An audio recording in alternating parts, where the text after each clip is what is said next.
The one thing that the Catholic Church will never do is actually make any fundamental or systemic changes to their organization that will actually save people from becoming victims. But they pretend. Boy, do they pretend. So let's go take a look at a recent story about 10 completely meaningless rules for bishops and why none of it means a damn thing.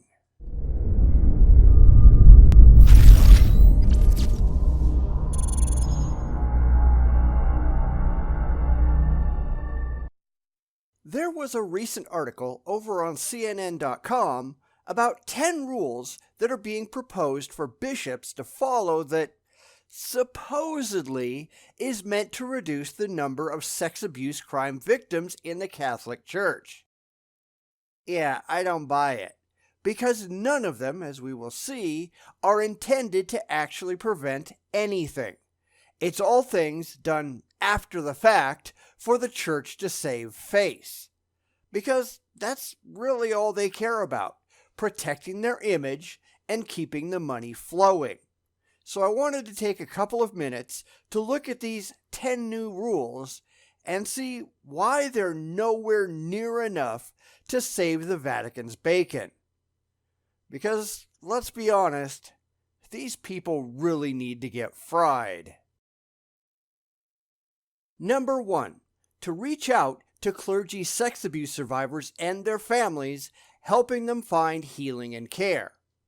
Because, sure, victims really want more creepy clergy coming around to make them feel uncomfortable.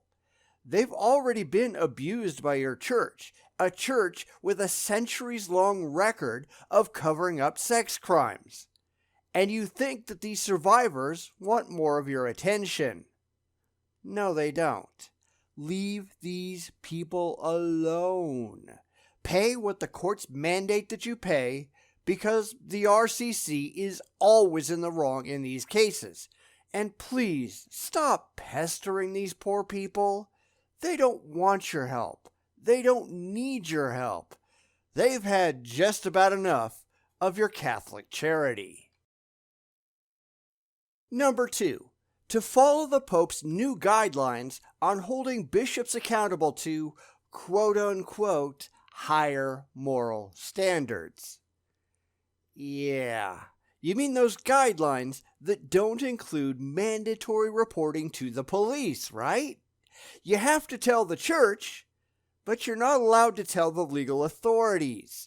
If the Pope wants to make things better, the first thing he needs to do is mandate reporting all crimes to the authorities.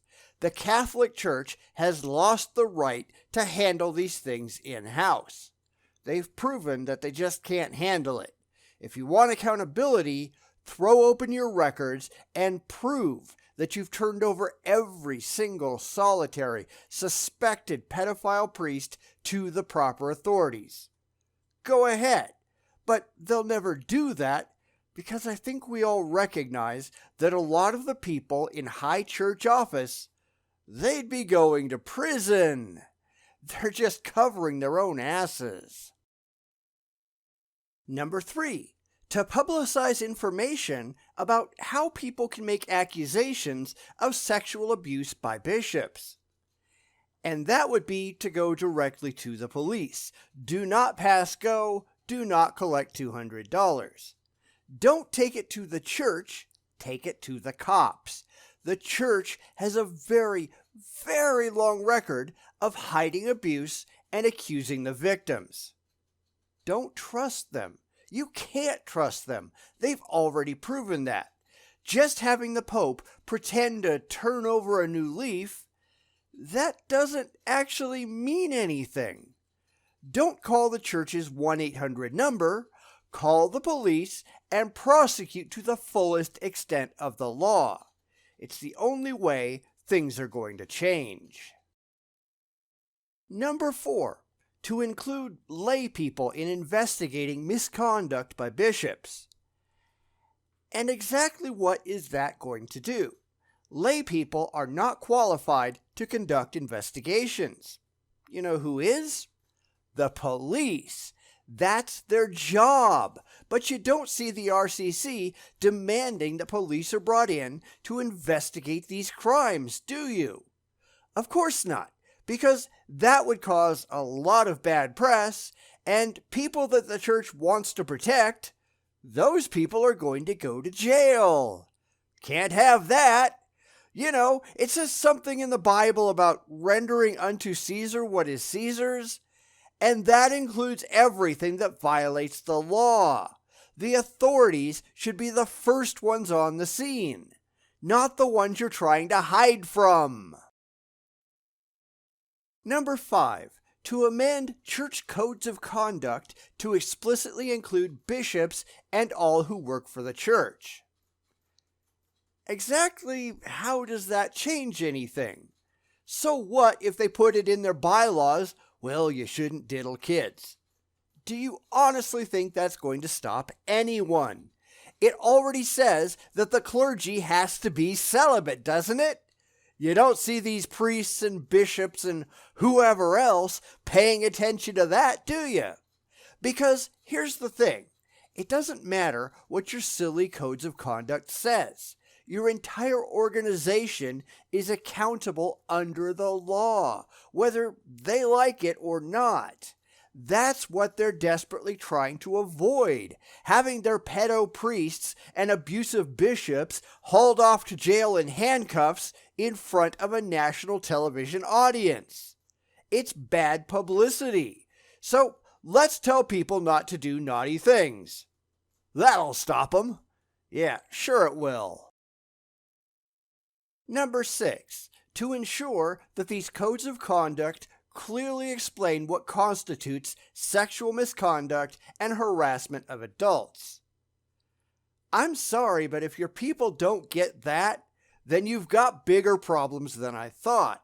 If you take a vow of celibacy, then you ought to understand that sticking your dick in anything is forbidden. Children, nuns, other priests, anyone. And you don't get to go rape someone and say, well, I didn't know that was against the rules. No sex means no sex, period. If you can't do that, then you can't be a priest or a bishop or the Pope. This really can't be that hard. Number 7. To live chastely with no double or secret lives. Yeah, I don't buy it. This doesn't happen. What goes on behind closed doors is not the same as what goes on in public. Again, the Catholic Church has a very, very, very long history of hypocrisy, and I don't think for a second that they're going to change now. Seriously, you know what might impress me? Might. Have the sexual organs of every single priest in the church surgically removed. It won't stop all abuse, but yeah, it would certainly cut down on it. But of course, nobody would ever go for that, would they? Not that I blame them, but the fact remains that priests and bishops are entirely different people in private than they are in public.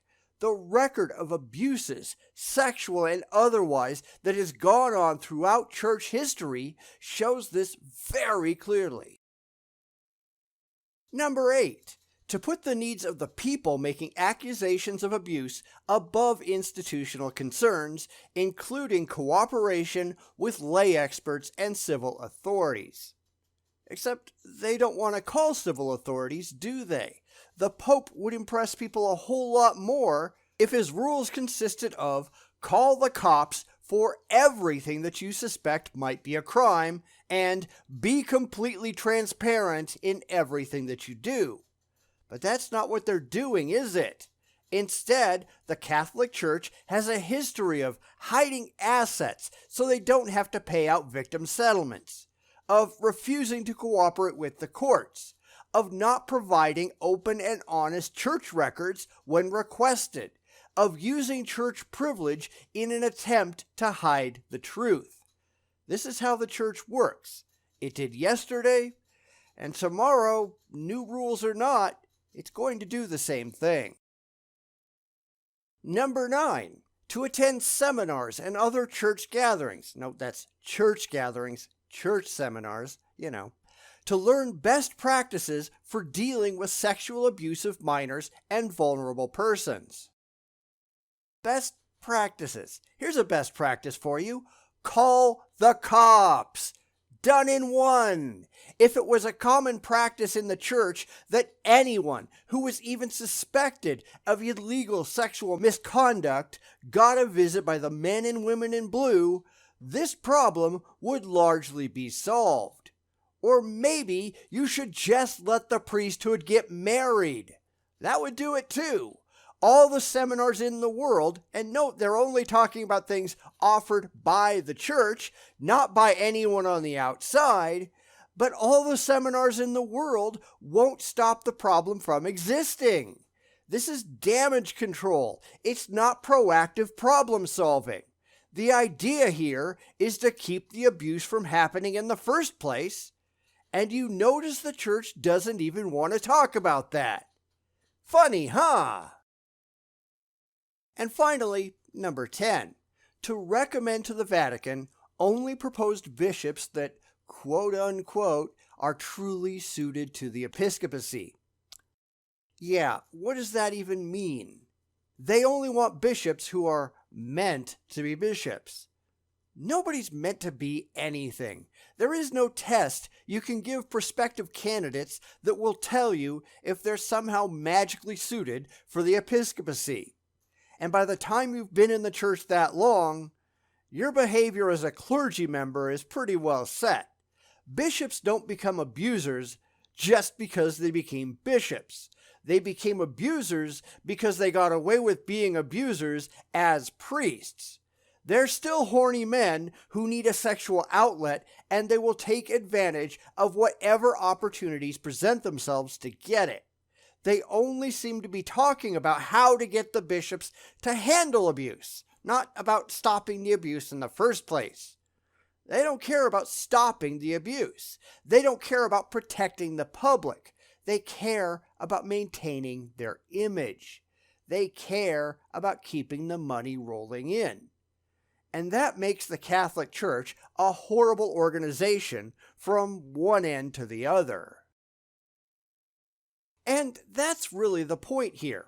All of these grand announcements that come out of the Vatican, they aren't aimed at fixing anything. They're all aimed at damage control.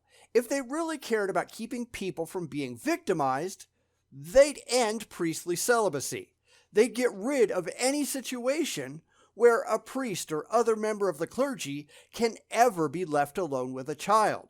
They'd be insisting that for every single potential crime, it must be reported to the police, and they'd be opening up their records to ensure that justice has been done.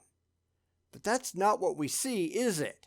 We see a long history of them doing everything wrong, and now they're still trying to keep it all in-house so that the horrible things can continue. When yet another priest gets caught with his dick in a kid, the church can proclaim plausible deniability. See? They're doing everything right. Look at all of those impotent rules that they have in place. It's not their fault if nobody follows them, right? I really have no idea why anyone falls for this nonsense anymore. Every now and then, the Catholic Church comes along, drops a bunch of meaningless nonsense in a futile gesture to prove that they're trying, and then all of those rules fall by the wayside and nothing changes.